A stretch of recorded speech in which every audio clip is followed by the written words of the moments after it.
الحمد لله نحمده ونستعينه ونستغفره ونؤمن به ونتوكل عليه ونعوذ بالله من شرور أنفسنا ومن سيئات أعمالنا من يهده الله فلا مضل له ومن يضلل فلا هادي له ونشهد أن لا إله إلا الله وحده لا شريك له ونشهد أن سيدنا ومولانا محمدا عبده ورسوله أما بعد فأعوذ بالله من الشيطان الرجيم بسم الله الرحمن الرحيم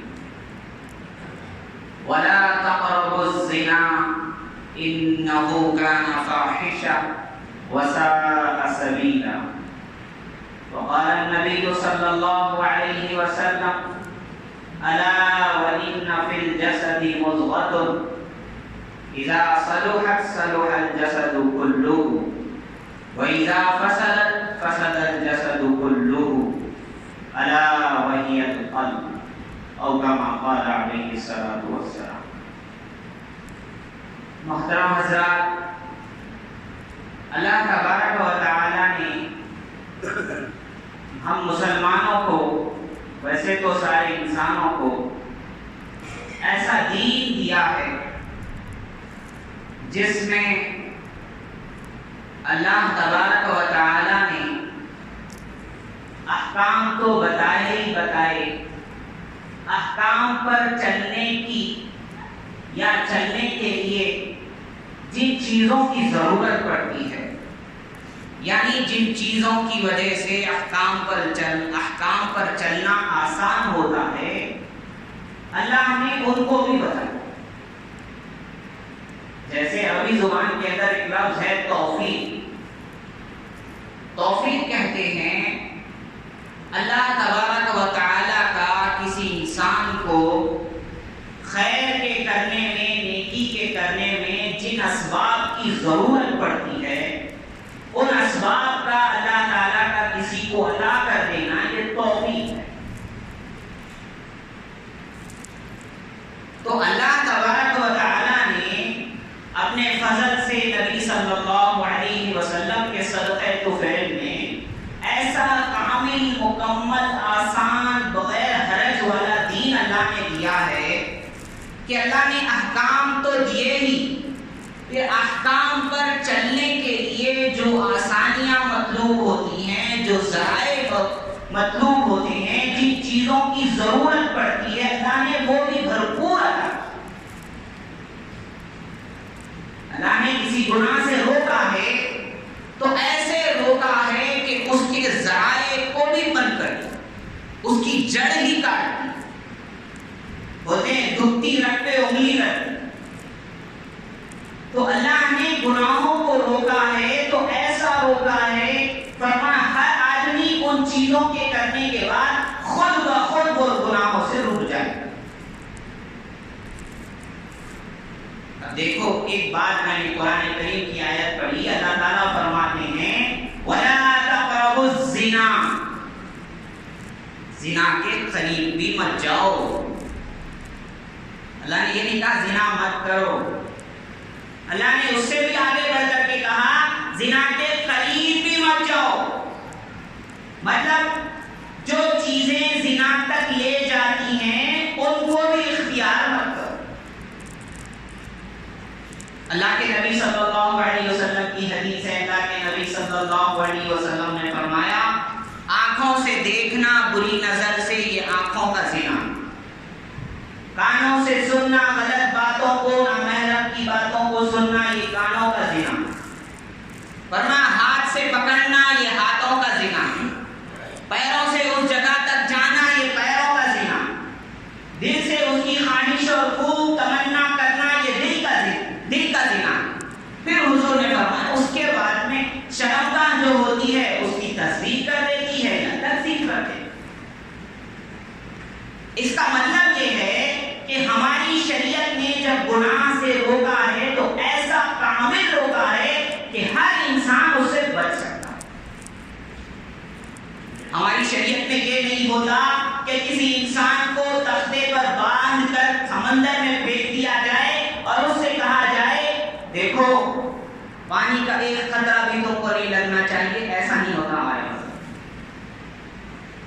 ہمارے مذہب میں ایسا ہوتا ہے کہ دوا ایسی دی جاتی ہے فساد کی جڑ کٹ جاتی ہے۔ خون کی رگوں میں، خون میں اگر کوئی جراثیم ہے تو ہماری شریعت خون کو دوا دیتی ہے، ناخن پہ دوا نہیں دیتی، بالوں پہ دوا نہیں دیتی۔ ہماری شریعت اللہ اکبر، اللہ کی شریعت کہ جس میں کامل انتظام رکھا ہے۔ اللہ کے نبی صلی اللہ علیہ وسلم نے ایک حدیث میں فرمایا الحلال بین والحرام بین، حلال بھی واضح ہے، حرام بھی واضح ہے، بالکل واضح۔ حضور نے تو صحابہ سے فرمایا ایسی شریعت دے کے جا رہا ہوں کہ جس کا دن تو دن ہے، جس کی رات بھی دن ہے۔ بے شک حضور نے فرمایا ایسی شریعت دے کے جا رہا ہوں جس کا دن تو دن ہے، فرمایا جس کی رات بھی دن ہے، یعنی اتنا کامل روشن دن۔ تو حضور نے فرمایا حلال بھی واضح ہے، حرام بھی واضح ہے۔ پھر آگے کیا ہے؟ آگے حضور نے فرمایا اس کے بیچ میں کچھ مشتبہ چیزیں ہیں، شبہ والی چیزیں ہیں، یہ بھئی یہ حلال ہے یا حرام ہے، اس میں شبہ ہوگا۔ حضور نے فرمایا اکثر لوگ اس کو نہیں جانتے، علم کم ہے۔ جیسے صحابی سے حضور نے فرمایا جو تیرے دل میں کھٹکے وہ گناہ ہے۔ کوئی بھی گناہ ہو، کوئی بھی غلطی ہو، سب سے پہلے مفتی صاحب سے پہلے اس کا دل توڑ دے۔ حضور نے فرمایا ما حاک فی صدرک فہو اثم، جو تیرے دل میں کھٹکے وہ گناہ ہے۔ تو میں حدیث بتا رہا تھا، اللہ کے نبی صلی اللہ علیہ وسلم نے فرمایا حلال بھی واضح ہے، حرام بھی واضح ہے۔ پھر کیا ہے؟ ان کے بیچ میں کچھ مشتبہ چیزیں ہیں جن میں سے جس کو اکثر لوگ نہیں جانتے۔ پھر اس کے آگے اللہ نے فرمایا، حضور نے فرمایا صلی اللہ علیہ وسلم جو ان طرح کی مشتبہ چیزوں سے بھی بچ جائے گا، اپنے آپ کو بچا لے گا، اس نے اپنا دین بھی بچا لیا، اس نے اپنی عزت بھی بچا لی۔ صرف حرام نہیں، حرام والی شبہ والی چیزوں سے بھی اپنے آپ کو جو بچا لیتا ہے، فرمایا اس نے اپنا دین بھی بچا لیا اور اس نے اپنی عزت بھی بچا لی۔ اس کے بعد میں حضور نے ارشاد فرمایا کہ دیکھو ہر بادشاہ کی کچھ چراگاہیں ہوتی ہیں، ہر بادشاہ لوگوں کے کچھ مخصوص جو ہے نا ان کی جگہیں ہوتی ہیں، ان کا پلاٹس ہوتا ہے، ان کی زمینیں ہوتی ہیں۔ جیسے ہمارے پاس گورنمنٹ کی زمین ہو تو لکھ دیا جاتا ہے this land belongs to government. تو فرمایا بادشاہوں کی، ہر بادشاہ کی کچھ چراگاہیں ہوتی ہیں، مخصوص جگہیں ہوتی ہیں اور بڑی خوشنما ہوتی ہے۔ جگہ اس میں سٹی کے بیچ میں اتنی اچھی کئی کئی لاکھ روپے گز ہوگی، کئی ہزار روپے گز ہوگی، بڑی خوشنما ہوتی ہے۔ تو حضور نے فرمایا ہر بادشاہ کی کچھ چراگاہیں ہوتی ہیں جو اسی کے لیے خاص ہوتی ہیں، اس میں عوام کا حصہ نہیں ہوتا، اس میں عوام کو دخل کی اجازت نہیں ہوتی داخل ہونے۔ حضور نے فرمایا تمہارے اللہ کی بھی چراگاہیں، تمہارے خدا کی چراگاہیں اس کی حرام کردہ چیزیں ہیں کہ اللہ نے ان چیزوں سے تم کو روک دیا ہے۔ یہ تجویز اسی کے اندر ہے کہ جیسے بادشاہ لوگ اپنی جگہوں میں جانے سے روک دیتے ہیں، اللہ تبارک و تعالیٰ نے بھی اپنی حرام کردہ چیزوں میں جانے سے لوگوں کو روک دیا ہے کہ اس میں نہیں جانا، روک نہیں۔ آگے اللہ کے نبی صلی اللہ علیہ وسلم نے فرمایا اور جو ان کے قریب جاتا ہے اس کی مثال اس چرواہے کی طرح ہے جو اپنے جانوروں کو بادشاہ کی زمین کے قریب چراتا ہے۔ جب بادشاہ کی زمین کے قریب جانور چریں گے، تھوڑی سی غفلت ہوگی، وہ جانور بادشاہ کی زمین میں گھس جائیں گے، داخل ہو جائیں گے۔ اس کے بعد میں جب سزا ہوگی نا، وہ جانوروں کو بھی ہوگی، وہ چرواہے کو بھی ہوگی۔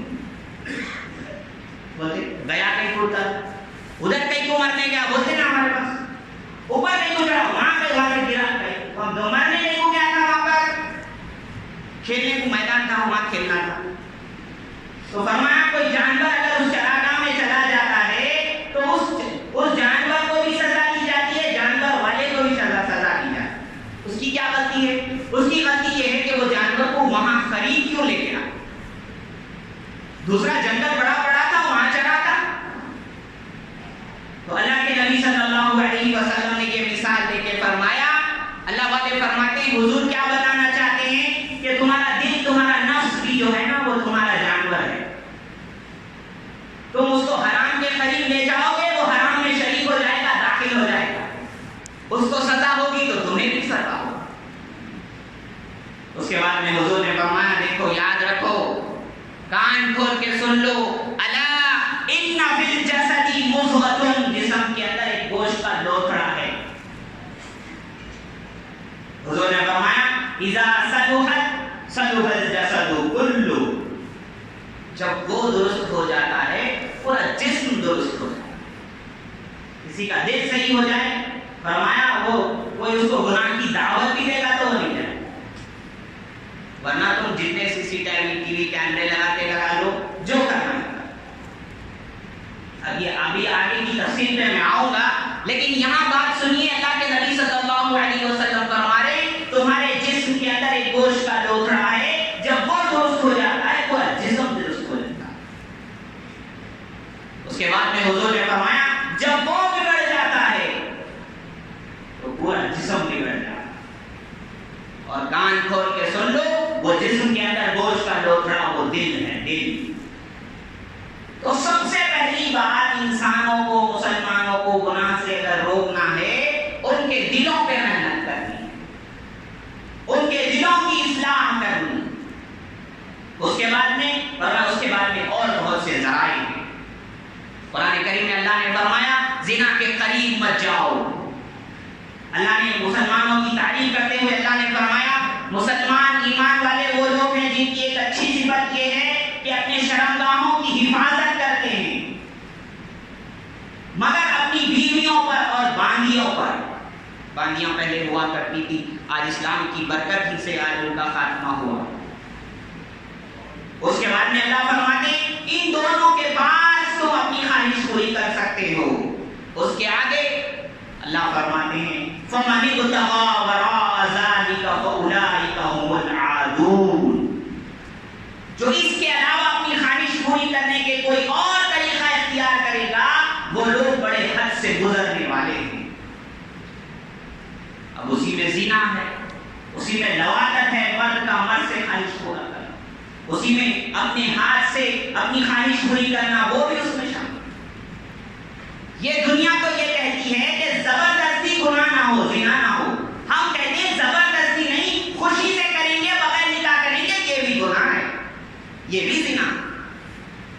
تم نے اس کی اجازت دے رکھی، ہمارا اسلام تو کہتا ہے بس اس کی بھی اجازت نہیں ہے، فرمایا خواہش ہے تمہاری، اللہ نے راستہ رکھا ہے، نکاح کرو۔ اور ان کی اسی اجازتوں کی وجہ سے طرح طرح کی بیماریاں، ایڈز جیسی بیماری پھیلتی ہیں، بریسٹ کینسر، چیسٹ کینسر، یہ اسی زنا کی وجہ سے پھیلتا ہے۔ اور فرمایا یہ جو ریپ جو ہو رہے ہیں، عصمت دری ریپ، فرمایا اس کے اندر پورے سماج کا دخل ہے۔ فرمایا تم نے ایسے مناظر دکھا دیے، تم نے ایسی بے لگام آزادی دے دی کہ انسان جو ہے نا فرشتہ بن سکتا تھا وہ جانور بن گیا۔ 6 سال کی بچی، 6 سال کی بچی کو بھی بخشا نہیں جاتا کہ تمہاری اس بے راہ روی کی وجہ سے، تمہارے اس گندے ویب سائٹ کی وجہ سے، تمہارے اس فحش مناظر کی وجہ سے، تمہارے اس شراب کو عام کرنے کی وجہ سے، کوئی نہیں بولا شراب بند کرو، نہیں، تمہارے اس مرد و عورت کے اختلاط کو عام کرنے کی وجہ سے۔ اللہ والے فرماتے ہیں حضور نے فرمایا کوئی مسلمان کسی غیر محرم عورت کے ساتھ خلوت میں نہ جائے، کیوں؟ ان کے پاس تیسرا شیطان آئے گا۔ اللہ والے فرماتے ہیں اگر کوئی جنید بغدادی، حسن بصری رحمۃ اللہ علیہ جیسا بزرگ ہے اور عورت رابعہ بصریہ جیسی بزرگہ ہے، وہ بھی اکیلے میں نہ جائیں بغیر ضرورت کے، بغیر پردے کے۔ ہمارا اسلام جو ہے ایسی چیزوں کو بتاتا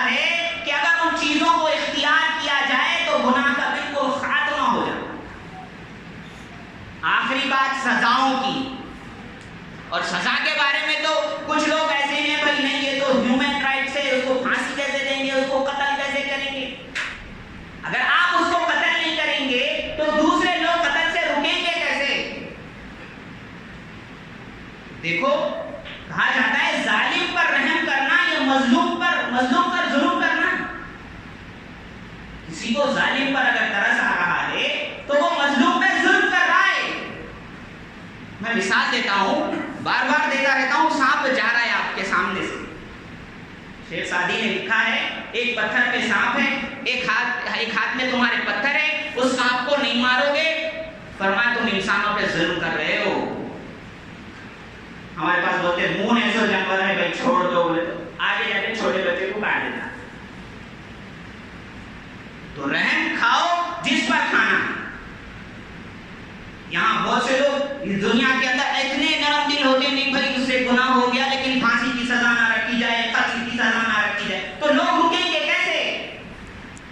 کون سی ایسی دوا لاؤ گے کہ لوگ جو ہے نا رکیں؟ وہ بولتے ہیں اللہ والے بڑے لوگ بولتے ہیں لاتوں کے بھوت باتوں سے نہیں مانتے, ان کو لات ہی پڑی تو ان کو سمجھ میں آتا ہے. ہماری شریعت کیا کہتی ہے؟ ہماری شریعت یہ کہتی ہے کہ زنا رضامندی سے کرو گے تب بھی تم کو سزا دی جائے.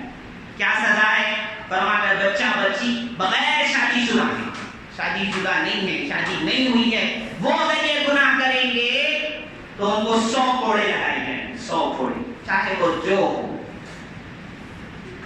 اگر شادی شدہ مرد اور عورت یہ گناہ کریں گے تو ان کو سنسار کیا جائے گا, پتھر مار مار کے ہلاک کر دیا جائے گا. اور اللہ نے فرمایا دیکھو یاد رکھو اللہ کی سزا نافذ کرنے میں تم کو ترس نہیں آنا چاہیے اگر اللہ اور آخرت کے دن پہ یقین رکھتے ہو. بالکل تم کو ترس نہیں آنا چاہیے. تو ہماری شریعت نے سزائیں بڑی سخت رکھی ہیں, اس کا نافذ ہونا بھی سخت رکھا ہے, لیکن اس کا نافذ کرنا بھی بڑا اہم قرار دیا. آج کل یہ جو گناہ عام ہو رہے ہیں نا اسی لیے عام ہو رہے ہیں کہ سزائیں نہیں دی جائیں. ایک دو کو صحیح سزا دے دو پھر دیکھو دوسرے کیسے بچ جاتے. بچے کھیلتے رہتے, بولے بولے تو سنتے, جا کے ایک کو زبردست بھائی رکھ دیے تو پورا ایسا خاموش بیٹھتے. پوچھا تو سزائیں نافذ کرو تم. اور ہمارے حضور صلی اللہ علیہ وسلم نے سزائیں نافذ کر کے بتائی ہیں. ایک عورت تھی جس کا نام تھا فاطمہ, یہودیوں کے بڑے گھرانے سے تعلق رکھتی تھی, مالدار تھی. اس نے چوری کی مدینے کے اندر, چوری کی سزا کی ہاتھ کاٹنا. یہودیوں نے دیکھا بھائی کیسا بڑی عورت ہے, کیسے بچایا جائے. انہوں نے بڑی کوششیں کی. ایک صحابی تھے جن کا نام تھا اسامہ رضی اللہ عنہ, وہ حضور کے پروردگار تھے, حضور ان کو بڑا چاہتے تھے. تو یہودیوں نے کیا کہا کہ ان سے کہتے ہیں تم چل کے حضور سے ذرا سفارش کر دو کہ اس عورت پر یہ سزا نافذ نہ کی جائے, کوئی دوسری سزا. حضرت اسامہ رضی اللہ عنہ کم عمر کے تھے, چلے گئے حضور کے پاس. حضور فلاں عورت ہے فاطمہ, اس نے چوری کی ہے, اب ہاتھ مت کاٹیے, دوسری سزا دیں گے. اللہ اکبر. حضور صلی اللہ علیہ وسلم کا چہرہ غصے سے لال ہو گیا. فرمایا اے اسامہ یہ فاطمہ یہودیوں کی نہیں, یہ فاطمہ بنت محمد صلی اللہ علیہ وسلم ہوتی, وہ بھی چوری کرتی, اس کا بھی ہاتھ کاٹا جاتا. یہ ہے ہمارا اسلام. اور اللہ کے نبی صلی اللہ علیہ وسلم نے تو اس سے پہلے بہت سی ایسی چیزوں سے صحابہ کو روکا ہے, ایسے سمجھایا ہے. اللہ ایک صحابی آ گئے, انہوں نے آ کے کہا حضور کی مجلس میں صحابہ ہیں, کہنے لگے حضور مجھے زنا کی اجازت دی دیجیے. صحابہ کو بڑا غصہ آیا, طیش آیا, یہ کیسی بات کہہ رہے ہیں. حضور نے فرمایا خبردار. حضور نے ان کو اپنے پاس بلایا. حضور نے ان سے کہا اچھا تم یہ بتاؤ کیا تم یہ پسند کرتے ہو کہ تمہاری ماں کے ساتھ, تمہاری بہن کے ساتھ, تمہاری بیٹی کے ساتھ, تمہاری پھوپھی کے ساتھ, تمہاری خالہ کے ساتھ کوئی اس طرح کا عمل کرے, تمہیں پسند ہے؟ انہوں نے فرمایا حضور میری جان آپ پر قربان, مجھے پسند نہیں ہے. تو حضور نے فرمایا کوئی جس سے تم زنا کرو گے تو وہ کسی کی ماں ہو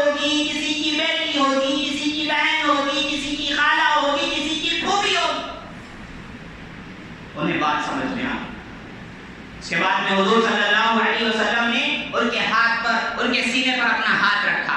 حضور نے دعا فرمائی اے اللہ اس کا گناہ معاف فرما. حضور نے دعا فرمائی اے اللہ اس کے دل کو پاک فرما. حضور نے دعا فرمائی اے اللہ اس کے گناہ کو معاف فرما، اس کے دل کو پاک فرما، اس کی شرمگاہ کی حفاظت فرما. ایک صحابی فرماتے ہیں آپ صلی اللہ علیہ وسلم کی دعا ایسی قبول ہوئی کہ میں نے کوئی زندگی ان کو دیکھا، کبھی کسی غیر محرم کو انہوں نے بد نظری سے دیکھا بھی. تو ہمارے حضور صلی اللہ علیہ وسلم نے ایسے طریقے ایجاد کیے. پردے کی بات کر دو، لوگوں کو اتنی تکلیف ہوتی پوچھو. بھائی پردہ بھی بہت ضروری ہے ان گناہوں سے بچانے کے لیے. اگر آپ کوئی چیز جو ہے نا کھلی رکھ دو، آپ بولو کہ میری اجازت کے بغیر مکھی اس میں نہیں بیٹھنا، ایسا کیسے ہوگا؟ آپ کھلا گوشت جو ہے نا روڈ پر رکھ دو، کہہ دو کہ میری اجازت کے بغیر کتے اس کو منہ نہیں لگانا، کیسے ہوگا؟ بھائی بالکل ہو ہی نہیں سکتا. آپ کو حفاظت کرنی ہوگی تب جا کر کے کوئی کھائے گا، وہ مار کھائے گا. آپ حفاظت کرنے کے لیے تیار نہیں ہیں اور آپ گناہ ہو رہے ہیں. اس کا مطلب یہ نہیں کہ وہ گناہ کرنے والے صحیح ہیں. خدا کی قسم ہمارے پاس طے ہے، غیر شادی شدہ ہوگا وہ گناہ کرے گا 100 کوڑے لگائے جائیں گے. شادی شدہ ہوگا پتھر مار مار کر کے ہلاک کر دیا جائے گا. اور اگر وہ قتل کرے گا تو اس کو ضرور قتل کیا جائے. ہم ظالموں پہ رحم نہیں کھاتے، ہم ظالموں کی بھی مدد کرتے ہیں. ظالموں کی مدد یہ ہے کہ اس کو ظلم سے روک دو. اور ہماری عورتیں جو چھوڑو، اللہ کے نبی صلی اللہ علیہ وسلم نے غیروں کی عورتوں کی بھی حفاظت فرمائی ہے. فرمایا اس زمانے کا واقعہ ہے، حضرت علی رضی اللہ تعالیٰ عنہ یمن کے گورنر تھے. حضرت علی رضی اللہ تعالیٰ عنہ نے وہاں کے باقی سرداروں کو گرفتار کیا اور ان کو حضور صلی اللہ علیہ وسلم کے پاس بھیجا. جب حضور صلی اللہ علیہ وسلم کے پاس وہ لیڈران آئے گرفتار ہو کر، ان میں ایک عورت بھی تھی جن کا نام تھا صفانہ بنت حاتم. حاتم تائی جو مشہور سخی ہیں، ان کی بیٹی صفانہ بنت حاتم بھی تھی.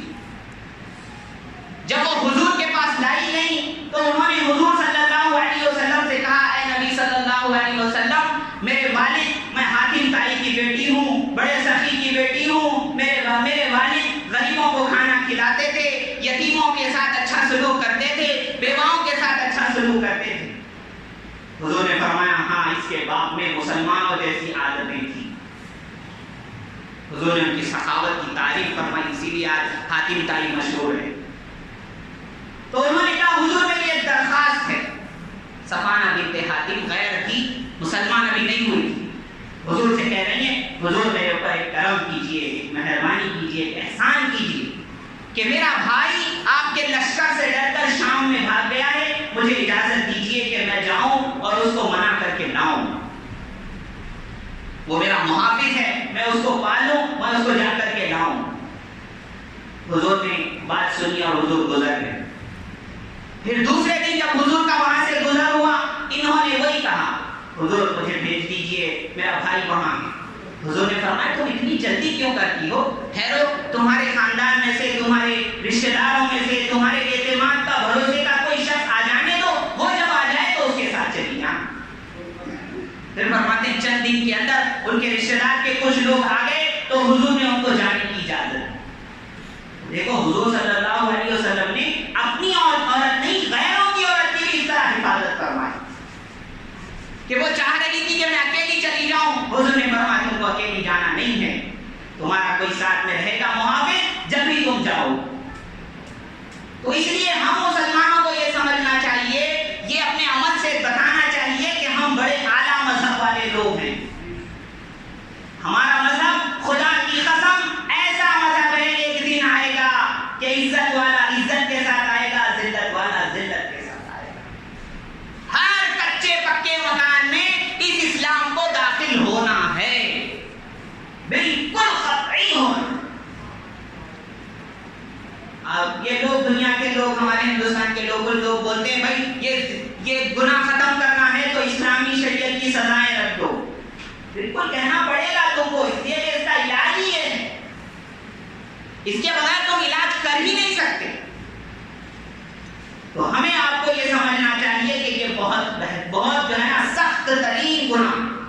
حضرت امام شافعی رحمۃ اللہ علیہ نے تو لکھا ہے، ان کی کتابوں میں بات آتی ہے ان کی طرف منسوب، کوئی انسان کسی عورت کے ساتھ زنا کرتا ہے، اللہ اکبر، یہ اس کے اوپر قرض ہے، اس کی بھی کسی عورت کے ساتھ ایسا ہو۔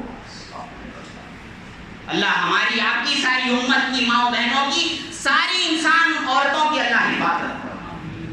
آخری بات سن لو، اللہ کے نبی صلی اللہ علیہ وسلم نے فرمایا تم مجھے دو چیزوں کی ضمانت دے دو، میں تمہیں جنت کی ضمانت دیتا ہوں۔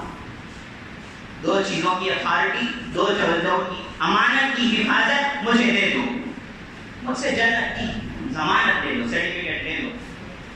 حضور نے فرمایا ایک یہ زبان جو دو جبڑوں اور 24 دانت کا بند 32 دانتوں کے بیچ میں ہے، اس کی ضمانت دے دو، اس سے کوئی گناہ نہیں کرو۔ دوسرا حضور نے فرمایا تمہاری دو رانوں کے بیچ میں جو شرمگاہ ہے اس کی ضمانت دے دو کہ غلط جگہ استعمال نہیں کرو گے۔ یہ دو چیزوں کی ضمانت دے دو، مجھ سے جنت کی ضمانت دے دو۔